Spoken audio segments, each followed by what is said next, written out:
Your countries are going to hell. In America, we've taken bold action to swiftly shut down uncontrolled migration. Once we started detaining and deporting everyone who crossed the border and removing illegal aliens from the United States, they simply stopped coming. They're not coming anymore. We're getting a lot of credit, but they're not coming anymore. This is Joe Kelly with the Australian newspaper reporting from outside the United Nations building here in New York. And just a couple of hours ago, Donald Trump gave a long and fiery address in which he attacked the United Nations itself and its globalist agenda. Donald Trump made clear that America would be pursuing its own path, doing things differently, and he broke with the international zeitgeist. This will be seen as a very contentious speech, with Donald Trump, as usual, breaking all the rules. He spoke for nearly an hour, which is basically 45 minutes over the time that other world leaders have been allotted.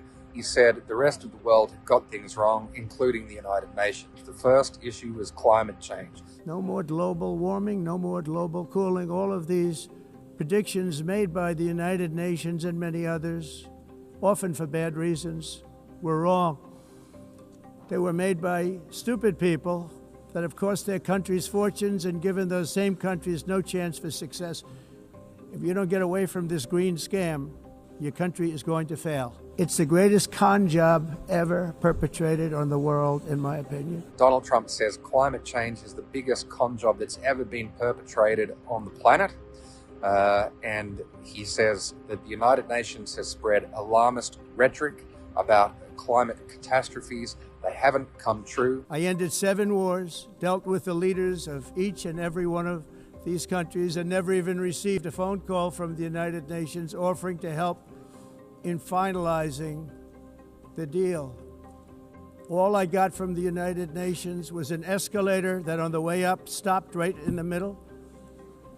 If the First Lady wasn't in great shape, she would have fallen, but she's in great shape.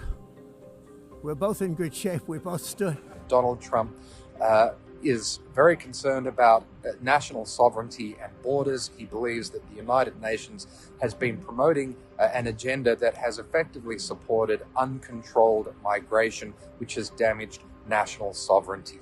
He also touched on a lot of his own domestic agenda. He attacked the legacy of Joe Biden, and he referenced his own efforts in trying to resolve conflicts around the world, including 2 ongoing conflicts. So this was a contentious and fiery speech. And again, it shows that Donald Trump is doing things his way and not playing by the rules.